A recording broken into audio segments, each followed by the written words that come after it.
3 weeks passed in a strange rhythm of normalcy and tension.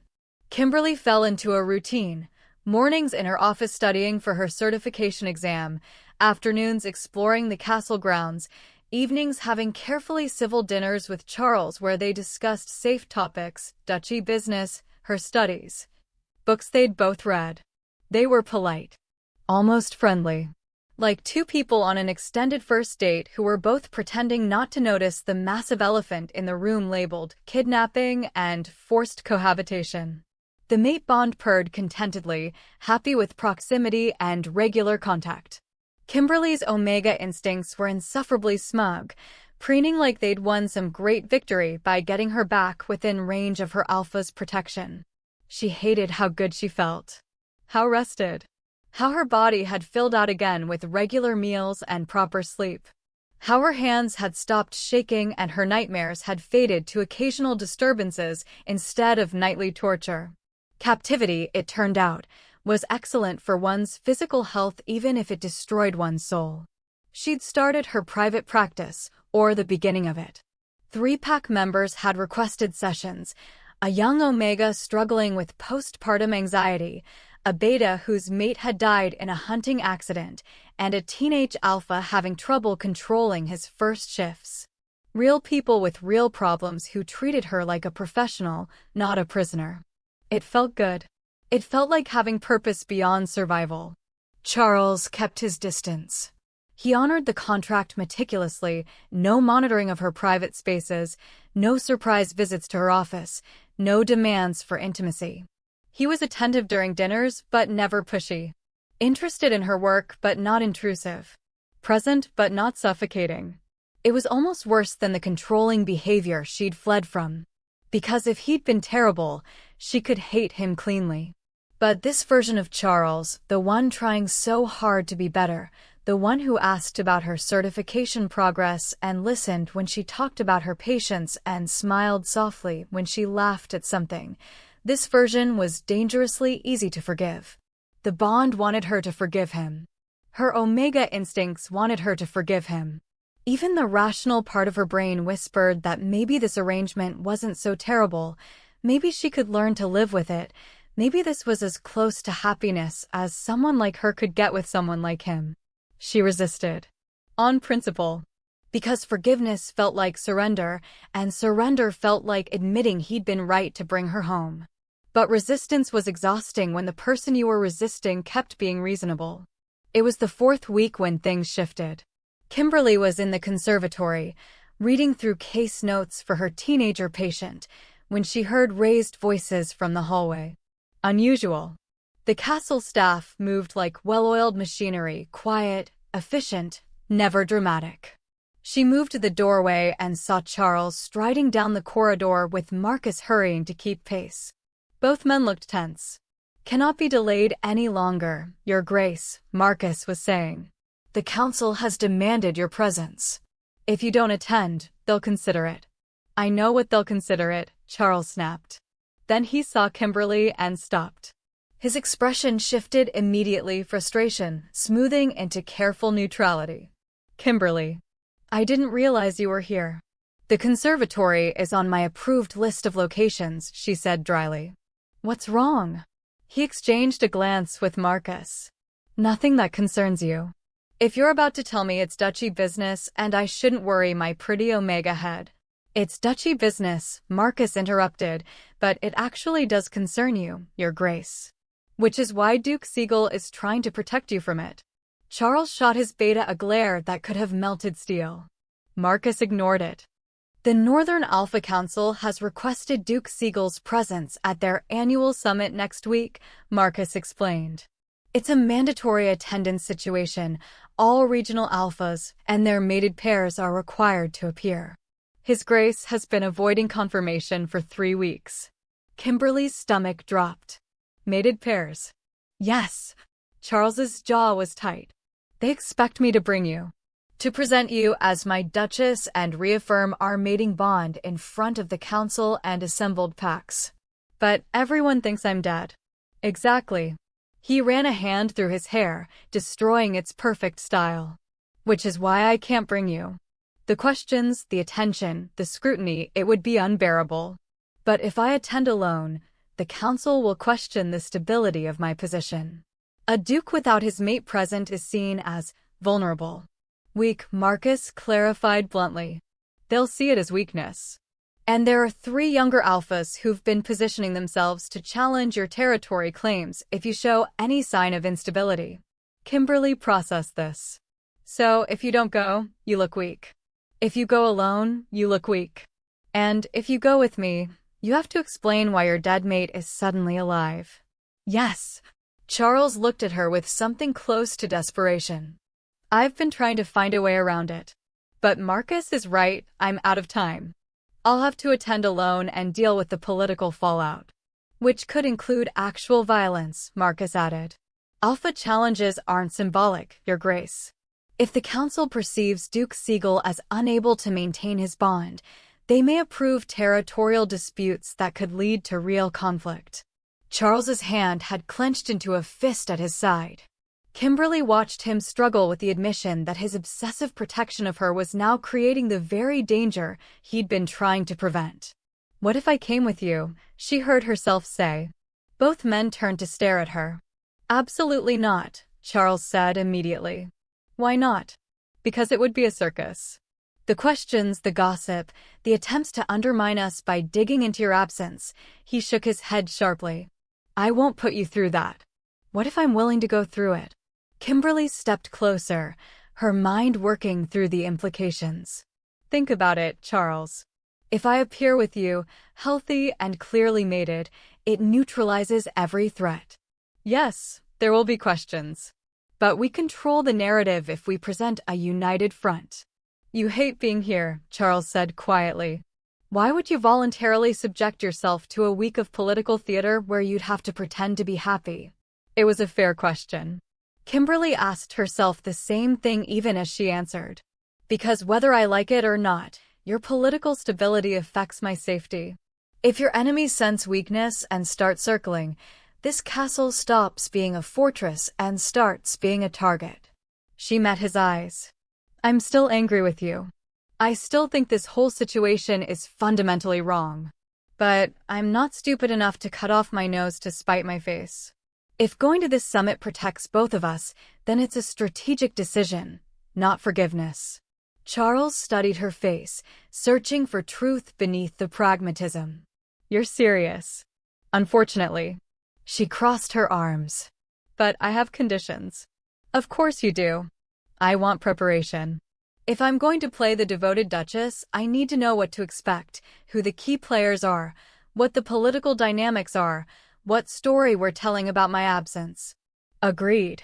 And I want Marcus there as backup. Someone I can signal if things get overwhelming. I was planning to bring him regardless. And she hesitated, then pushed forward. I want this to count as good faith effort toward the relationship clause in our contract. Me doing this, helping you, protecting your position. That's partnership. Which means you owe me equivalent effort in return. A ghost of a smile touched Charles's lips. You're negotiating. I learned from the best. She didn't smile back. Do we have a deal? He extended his hand. We have a deal. She shook it, feeling the warmth of his skin and the dangerous satisfaction through the bond. Her Omega instincts were practically vibrating with excitement at the prospect of appearing publicly as his mate. She firmly told them to shut up. The next 3 days were a crash course in pack politics. Marcus provided detailed briefings on every alpha who would attend the summit. Charles walked her through the pack hierarchy, the territorial disputes, the historical tensions that had shaped current alliances. They practiced responses to invasive questions. They rehearsed their story, a carefully constructed narrative that painted her absence as an extended recovery from a traumatic medical emergency, orchestrated in private to avoid pack gossip. It was plausible enough that people might believe it, or at least pretend to believe it for political expediency. The hardest part was the physical preparation. You'll need to appear comfortable with casual physical contact, Marcus explained during one of their prep sessions. The mate bond is supposed to make proximity natural. If you flinch every time Duke Siegel touches you, it will raise questions. I don't flinch, Kimberly protested. You tense. Charles's voice was quiet. He sat across from her in his study, maintaining careful distance as always. Every time I get within 2 feet of you, your shoulders go rigid. At the summit, people will notice. So, what do you suggest? Forced cuddling sessions. Desensitization, Marcus said diplomatically. Gradual increase in neutral physical contact so it stops triggering your flight response. Which was how Kimberly found herself sitting next to Charles on the study sofa that evening, close enough that their shoulders touched, working through her certification materials while he reviewed duchy reports. It was torture. Not because he did anything inappropriate. He didn't. He barely moved, giving her all the space their positioning allowed. But the bond sang with his proximity, flooding her system with warmth and contentment and that traitorous sense of rightness. You're doing it again, Charles murmured without looking up from his papers. Doing what?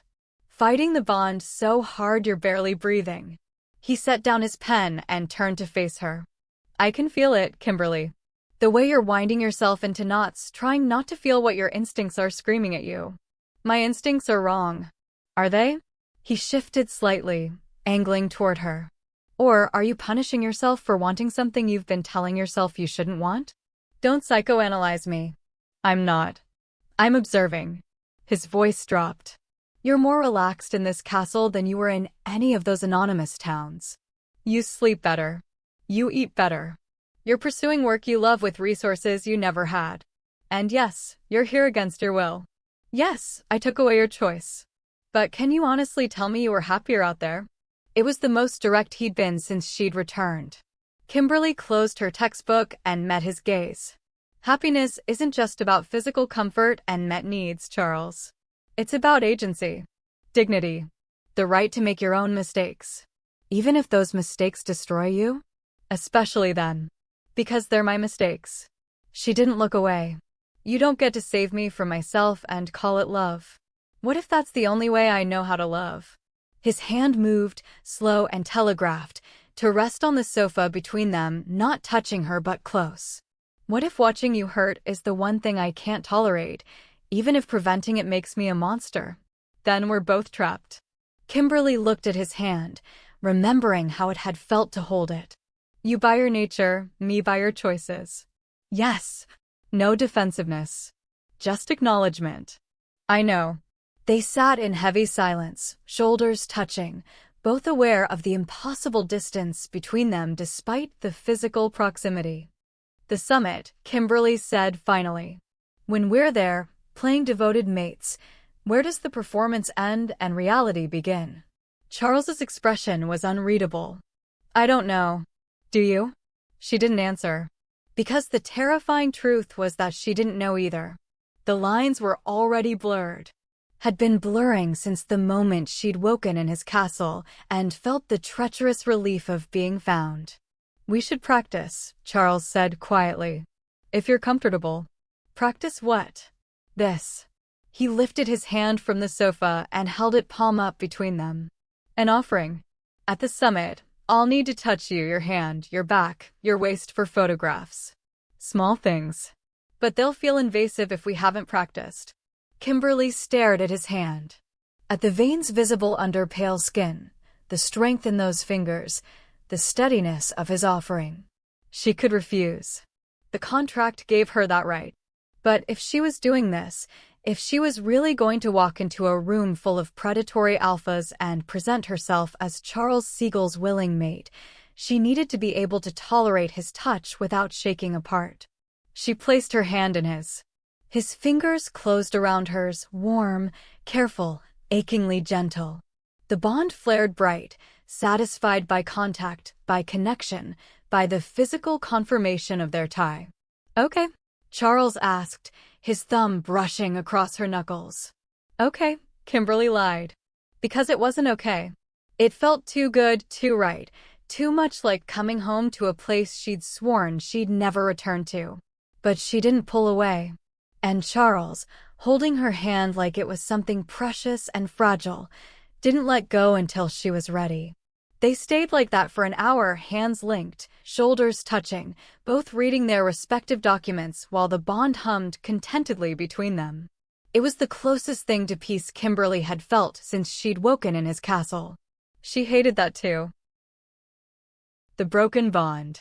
The Northern Alpha Council Summit was held at the Blackwood Estate, a sprawling compound in the mountains that made Charles's castle look modest by comparison. Kimberly watched through the car window as they approached, 3 days of travel with Marcus driving and Charles maintaining careful distance in the back seat. Both of them pretending this was a normal trip and not a high-stakes political performance where one wrong move could destabilize an entire region. "Remember," Marcus said as they pulled up to the entrance, "your Duchess Kimberly Siegel, recovered from a private medical situation, devoted to your mate, and absolutely not interested in discussing the details of your absence with anyone. Polite deflection is your friend. And if someone pushes? Look at Duke Siegel and let him handle it," Charles said. "I won't let anyone make you uncomfortable." The irony of that statement hung in the air unaddressed. The summit began with a formal reception. Kimberly wore a deep emerald gown that matched her real-eye color, Charles's choice, delivered to her room without comment, and stood at his side as they entered the grand ballroom. His hand rested at the small of her back, warm through the silk, claiming and protective in equal measure. Every alpha in the room turned to look. The whispers started immediately. Kimberly felt them like insects crawling over her skin, the shock, the curiosity, the calculation as political players reassessed their strategies in light of this unexpected development. "Smile," Charles murmured near her ear. "You're supposed to be happy to be here." She smiled. It felt like baring teeth. The first hour was a parade of introductions. Alpha after alpha approached, offering carefully worded congratulations on her recovery, while their eyes catalogued every detail, her body language, her proximity to Charles, the authenticity of her smiles. She played her role perfectly, polite, poised, deflecting personal questions with practiced ease. But it was exhausting. "Duke Siegel." A booming voice cut through the ambient conversation. A massive alpha approached, 6.5 feet of muscle and aggression barely contained in a tailored suit. "I heard rumors of your mate's resurrection, but I confess I didn't believe them." "Alpha Thornwood." Charles's voice was cool. "Allow me to present my mate, Duchess Kimberly Siegel." "Kimberly, this is Alpha Marcus Thornwood of the Eastern Territories." Thornwood's eyes raked over her in a way that made her skin crawl. "Remarkable recovery, Duchess. One might even call it miraculous." "Modern medicine is full of surprises," Kimberly said with a smile that didn't reach her eyes. "Indeed." Thornwood's attention shifted back to Charles. "Though I'm curious why such a miraculous recovery required complete seclusion from pack society. One might think that my mate's health and privacy are her own business," Charles interrupted, his voice dropping to a dangerous register. "And that speculation about her medical situation is deeply inappropriate." The air between the two alphas crackled with tension. Kimberly felt Charles's hand tighten fractionally against her back, the only sign of his controlled fury. "Of course," Thornwood said, backing down with obvious reluctance. "My apologies, Duchess. I meant no offense." He moved away, but the damage was done. Other alphas had heard the exchange. The whispers intensified. "That was a warning shot," Marcus said quietly, appearing at Charles's other side. "Thornwood's been positioning himself to challenge your timber territory claims. He wanted to rattle you in public." "He failed," Charles said flatly. But Kimberly could feel his tension through the bond, the barely contained violence, the alpha instinct to defend his mate against perceived threats. She'd seen this version of him before, 3 years ago, when a visiting beta had flirted with her at a pack dinner. Charles had smiled politely and later made sure that beta's business contracts in the duchy mysteriously fell through. This was who he was underneath the careful civility. A predator. Her predator. The thought should have terrified her. Instead, her omega instincts purred with satisfaction. The second day was worse.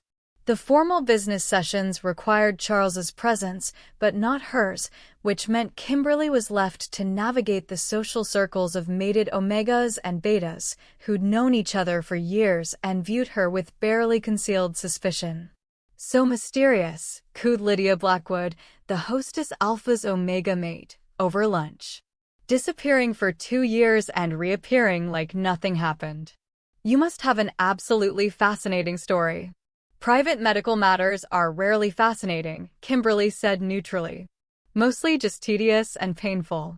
Of course, of course. Lydia's smile was razor-sharp. Though one does wonder what kind of medical situation requires such complete isolation from your mate. The bond must have been terribly strained. The other Omegas at the table leaned in, pretending they weren't hunting for gossip to dissect later. The bond endures, Kimberly said. Charles and I are stronger than ever. How romantic. Another Omega, Catherine something, Kimberly couldn't remember, tilted her head. Though I must say, Duchess, you seem rather independent for someone so freshly reunited with her mate. Most bonded Omegas can barely stand to be across the room from their alpha, but you seem perfectly comfortable attending luncheons alone. It was a calculated attack. Questioning the authenticity of her bond, her devotion, the legitimacy of her claim to Charles. Kimberly set down her fork with deliberate precision. I'm comfortable because my mate trusts me. He doesn't require my constant presence to validate our bond. Perhaps that's a level of security some alpha relationships haven't achieved. The table went silent. Catherine's face flushed.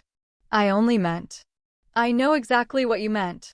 Kimberly stood, gathering her composure like armor. If you'll excuse me, I have a phone call to make. She walked out with her head high, feeling their stares like knives in her back. She made it to the guest wing hallway before the shaking started. Marcus found her there, leaning against the wall, breathing hard. That was well played, he said, not unkindly. Vicious, but well played. I hate this. Kimberly's hands clenched into fists. I hate pretending. I hate performing. I hate defending a bond I'm still not sure I want. Do you want to leave? I can extract you, claim illness, get you back to the room. No. She straightened, forced herself to breathe evenly. I committed to this. 3 days. I can survive 3 days. You're doing better than surviving. You're winning. Marcus offered her a slight smile. Half the alphas here are intimidated by how poised you are, and the other half are reassessing their assumptions about Duke Siegel's stability. You're exactly what he needed. I'm what he needed, Kimberly echoed bitterly. That's the problem, isn't it? I'm always what he needs.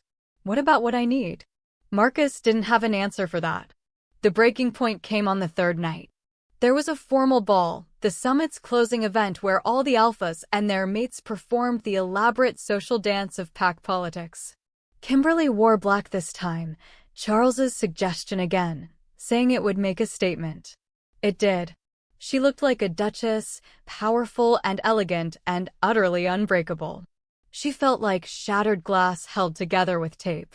Charles appeared at her door at exactly 8 o'clock, dressed in a perfectly tailored black suit that matched her gown. He took one look at her and something shifted in his expression, raw appreciation mixed with possessive satisfaction. You're stunning, he said quietly. I'm dressed appropriately. She didn't meet his eyes. Can we go? He offered his arm. She took it. They descended the grand staircase together like they'd done it 1,000 times before, the powerful Duke and his elegant Duchess, perfectly matched, absolutely united. It was all performance. Every smile, every touch, every moment of apparent devotion was calculated theater. But somewhere in the middle of the ball, as Charles spun her across the dance floor with the easy grace of someone who'd memorized her movements years ago, the line between performance and reality began to blur. You're tense, he murmured, his hand steady at her waist. I'm always tense around you. You weren't always. His gray eyes searched her face. There was a time when you melted into me. When the bond was easier than breathing.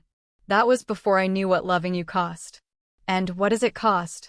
His voice dropped, intimate despite the crowd around them. Tell me, what exactly did I take from you that was worth faking your death? It was the first time he'd asked directly. The first time he demanded truth instead of accepting her careful deflections. Kimberly met his gaze and let him see everything: the fear, the rage, the grief for the person she'd been before she'd become his. Everything, she whispered. You took everything. My choices. My identity. My ability to exist as anything other than an extension of you. I stopped being Kimberly and became Charles's mate, and you didn't even notice because to you, that was an upgrade. He stared at her, his hand still holding hers, their bodies still moving through the dance. Around them, other couples swirled in glittering pairs, oblivious to the devastation happening in plain sight. I noticed, Charles said finally, his voice rough. I noticed, and I convinced myself you'd adjust. That you'd come to see it as I did, that being mine was a gift, not a prison. I was wrong. Yes, you were. But I can't let you go. His grip tightened fractionally. Even knowing what it cost you. Even seeing the damage. I can't. I know. And that was the tragedy. That's why this, she gestured subtly to encompass the ball, the performance, their careful contract, is the best we can do. Negotiate around your inability to release me and my inability to truly submit. The music swelled. Charles pulled her closer, his forehead nearly touching hers, his breath warm against her lips. What if I don't want negotiation? He said quietly. What if I want you to choose me freely, without contracts or conditions? What if I want the version of us that existed before I destroyed it? You can't have it. Kimberly's voice cracked. That version of me is gone, Charles. You killed her when you made loving you feel like drowning. He flinched. Actual, visible pain crossed his face. The song ended. Applause rippled through the ballroom. Charles released her and stepped back, maintaining perfect composure even as something crucial fractured between them. Forgive me, he said formally. I need some air. He walked away, leaving her standing in the middle of the dance floor, surrounded by curious eyes and the weight of a confession that changed nothing and everything. Marcus appeared at her elbow. What happened? Truth, Kimberly said hullily. We stopped performing and told the truth. Is that good or bad? I don't know. She found Charles on the estate's terrace an hour later, standing alone in the darkness, staring out at the mountains. She should leave him. Should go back to their rooms and maintain distance and let this wound scab over with more careful eyes. Instead, she walked to his side and leaned against the balustrade, close enough to touch but not touching. I didn't mean to hurt you, she said. Yes, you did. He didn't look at her. You meant every word. And you were right to say them. That doesn't mean I wanted to cause you pain. Doesn't it? Now he turned, and his eyes were haunted. I've caused you 2 years of pain. Fair trade. It's not about fair, Charles. It's about, she stopped, searching for words. It's about the fact that I don't know how to forgive you without losing myself again. And I don't know how to keep hating you when you're trying so hard to be different. Then don't forgive me. He moved closer, his voice intense. Don't hate me. Just exist with me. Let the bond be what it is, messy and complicated and imperfect. Stop trying to solve this like it's a problem with a clear solution. It is a problem. It's a reality. He reached out, slow and careful, and tucked a strand of hair behind her ear. We're bound, Kimberly. For better or worse, our lives are entangled. We can spend the rest of our existence fighting against that, or we can accept it and build something within it. You're asking me to surrender. I'm asking you to stop running from what we both feel through the bond. His hand lingered near her face, not quite touching. You're miserable fighting it. I'm miserable watching you fight it. What if we just stopped? What if we let ourselves feel what we feel without judgment or fear? It was tempting. Dangerously tempting. To stop fighting the bond's insistent pull. To let herself want him without guilt. To accept that maybe this cage could be a home if she stopped treating it like a prison. And if I do? Kimberly asked. If I stop fighting? What changes? Everything. He stepped closer. Or nothing. I don't know. But at least we'd stop tearing each other apart. She looked up at him, this man who'd destroyed her life and rebuilt it in his image, who'd stolen her freedom and called it protection, who loved her so desperately he'd caged her to keep her. I don't trust you, she said. I know. I don't forgive you. I know. But I'm tired of fighting. I know. His hand finally touched her face, cupping her cheek with devastating gentleness. So stop. Just for tonight.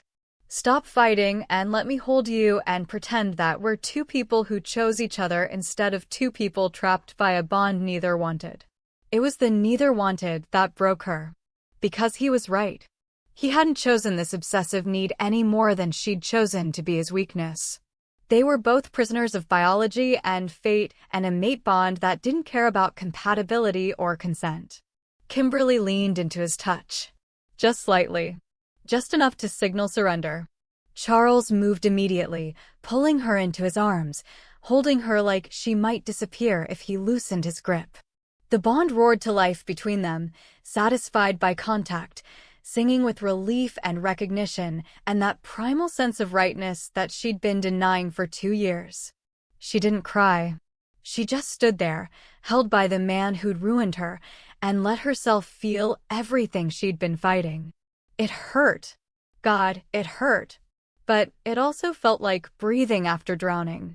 I hate you, she whispered into his chest. I know, he murmured into her hair. I hate myself too. They stayed like that until the cold drove them inside.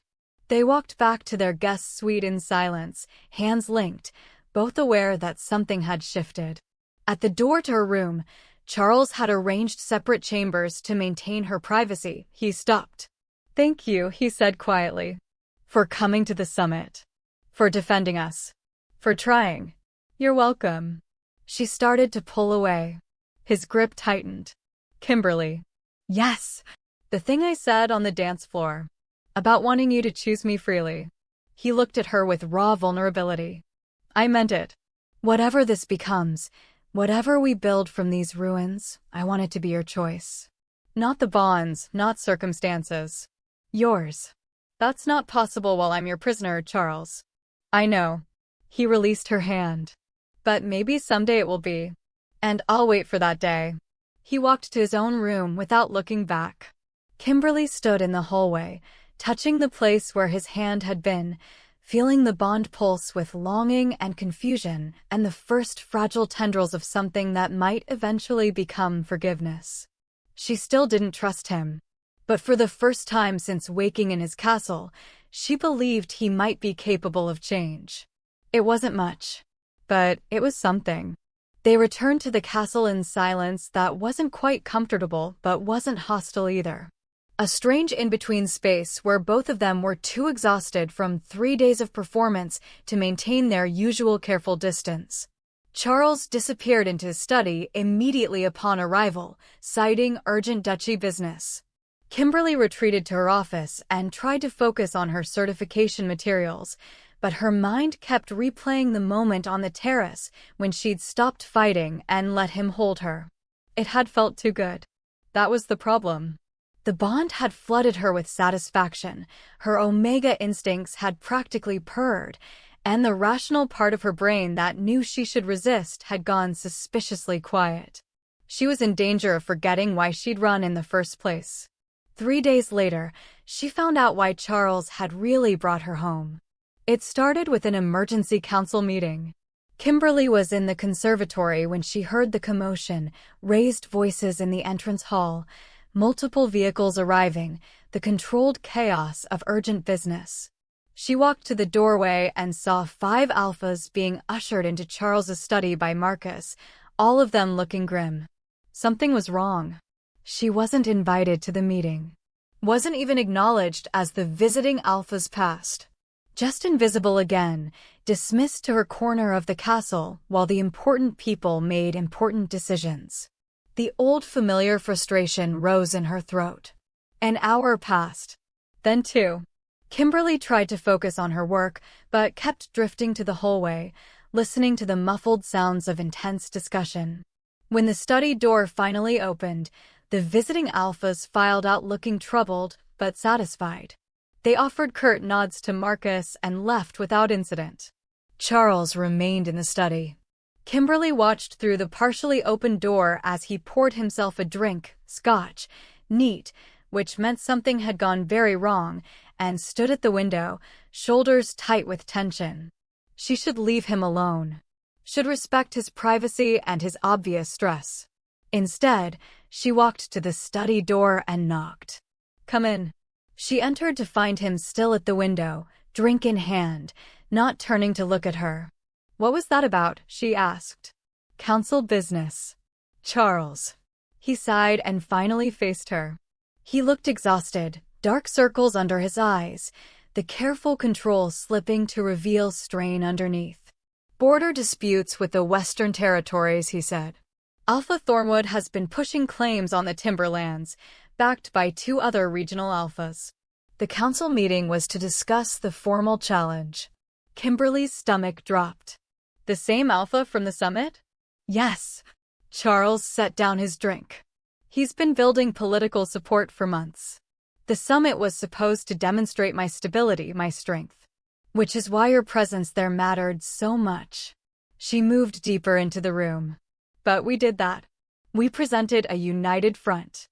Everyone saw us together." "We did." He turned back to the window. "Which bought me time. But Thornwood's not backing down. He's claiming that the timber territories are being mismanaged under my governance, and that the region would be better served under his authority." "Can he do that?" "He can challenge. Whether he'll succeed depends on council politics and whether I can prove I'm capable of managing my existing territories effectively." Charles's reflection in the glass looked haunted.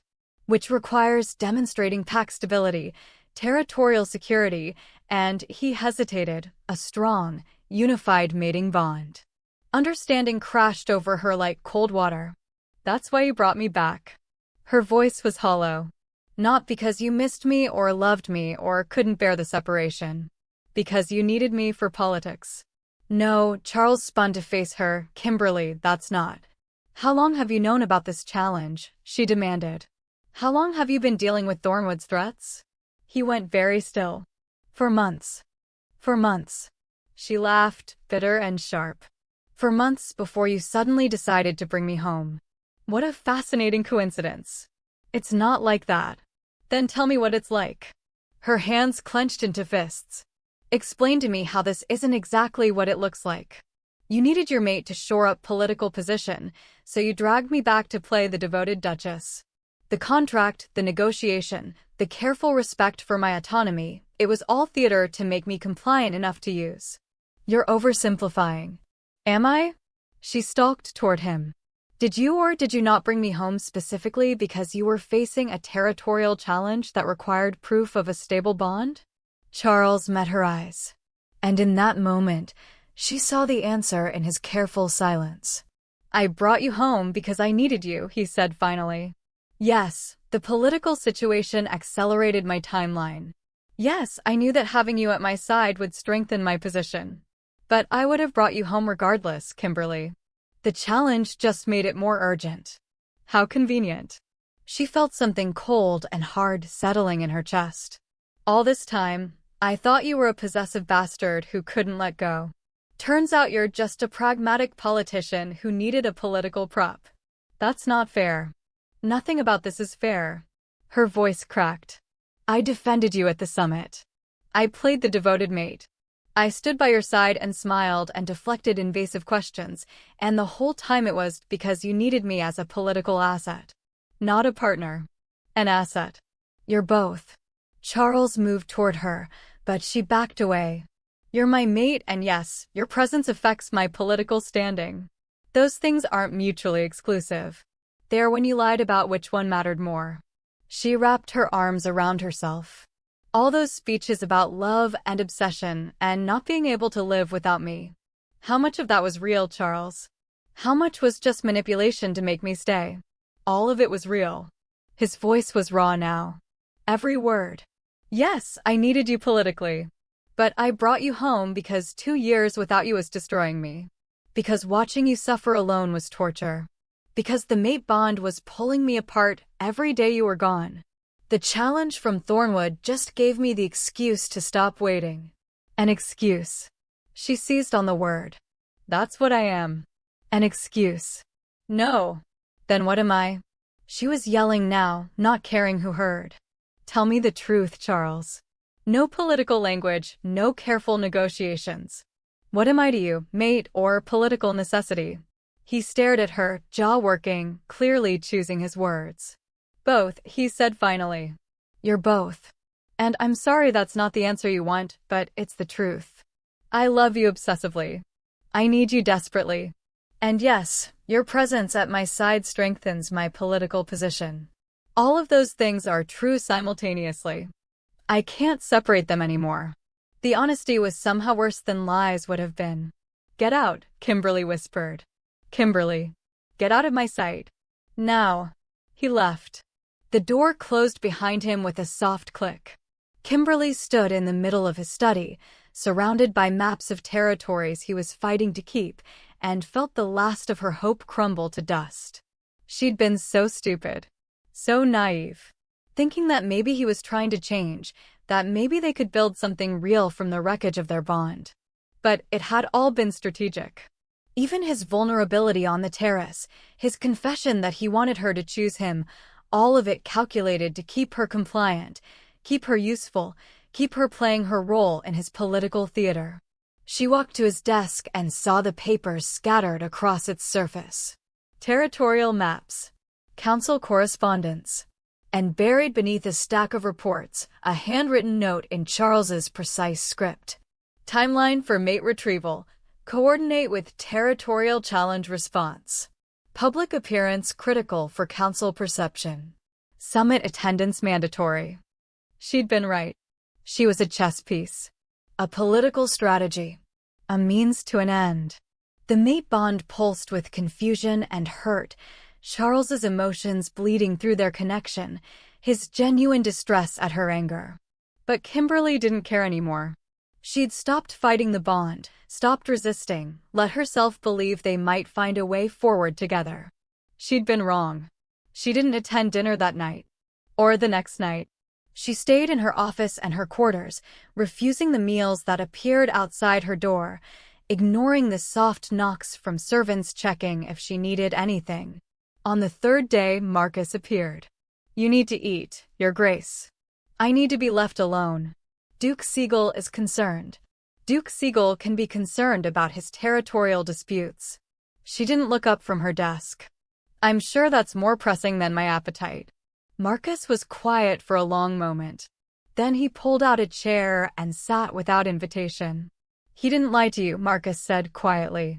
Didn't he? No.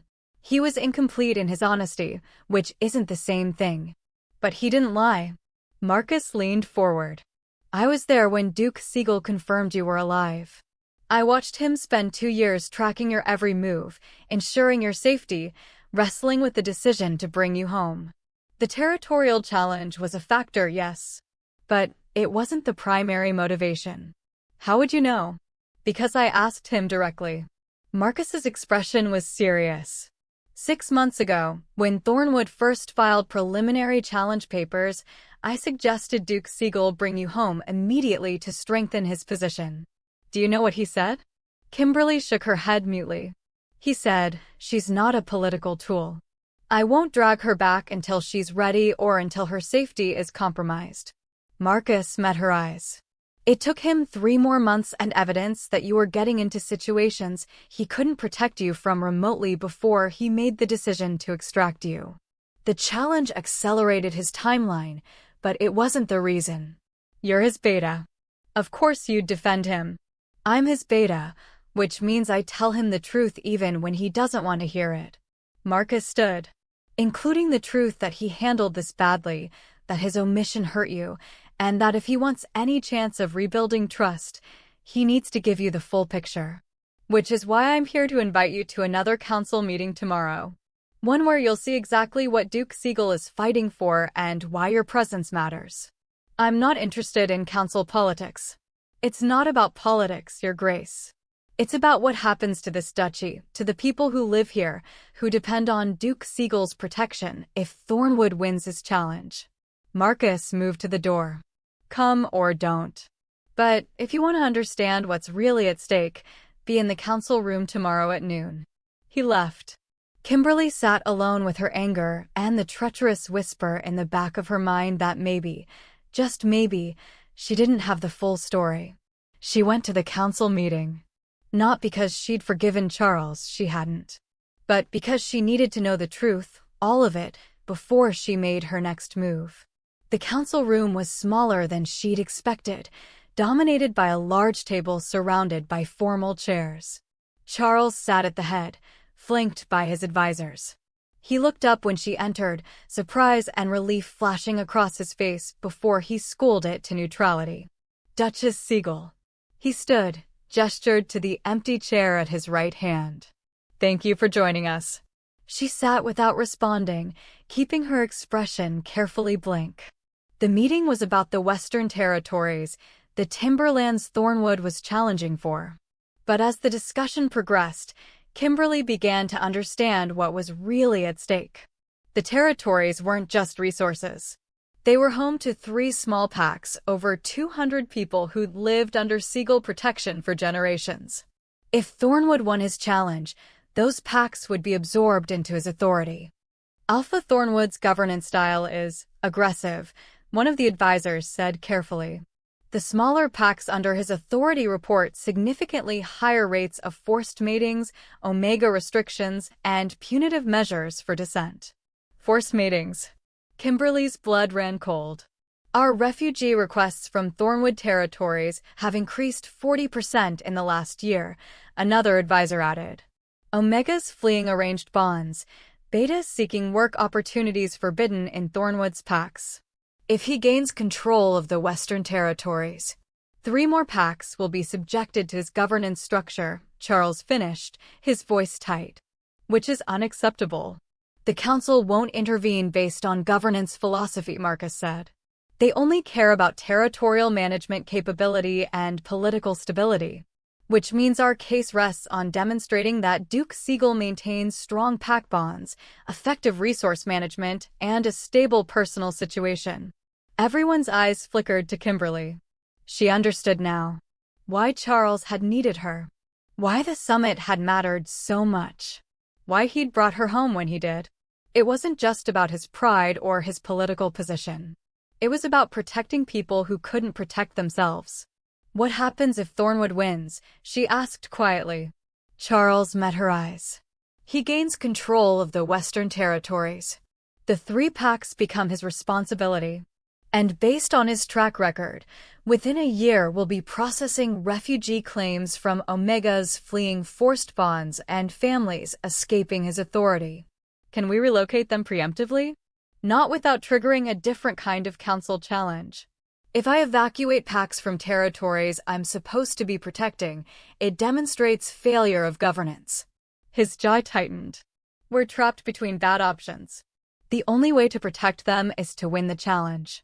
Which requires demonstrating that I'm capable of managing complex territories while maintaining personal stability. Which requires a visibly bonded, stable mating relationship, Kimberly finished. Yes. The silence was heavy. Kimberly looked at Charles.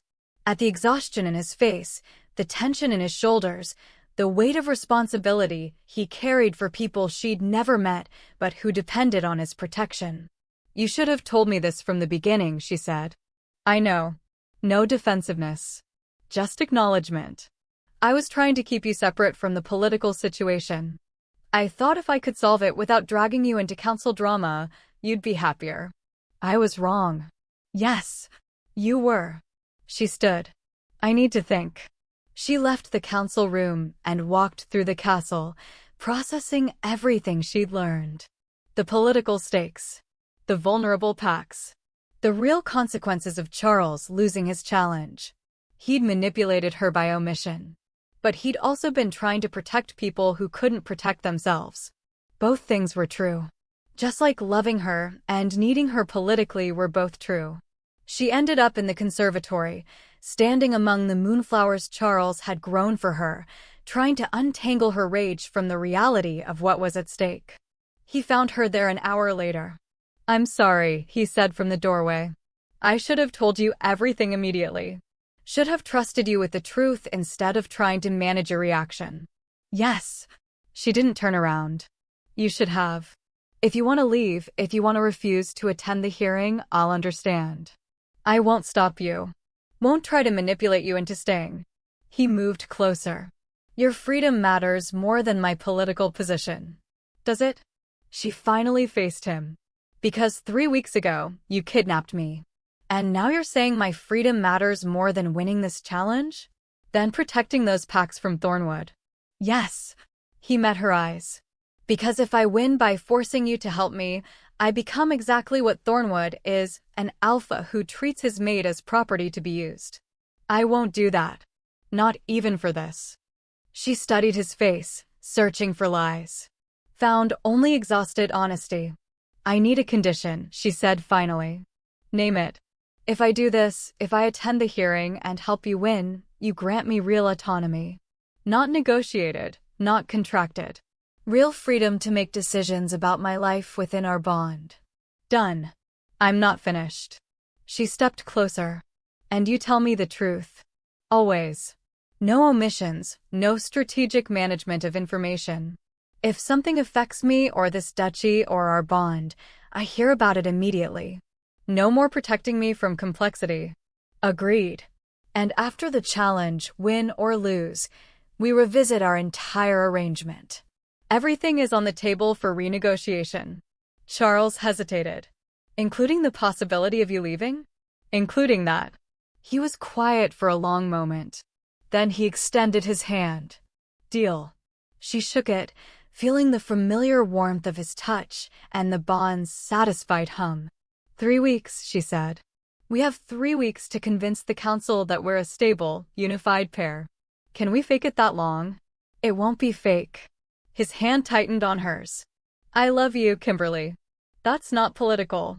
That's not strategic. That's just truth." "I know." She looked at their joined hands. "But right now, I need you to be my partner more than you need to be my mate. Can you do that?" "I'll try." He brought her hand to his lips, pressed a soft kiss to her knuckles. "I'll try to be whatever you need me to be." It wasn't forgiveness. It wasn't trust. But it was collaboration toward a common goal. For now, it would have to be enough. End of part 2. Thank you for watching. Kindly like, follow, and stay tuned for more beautiful story.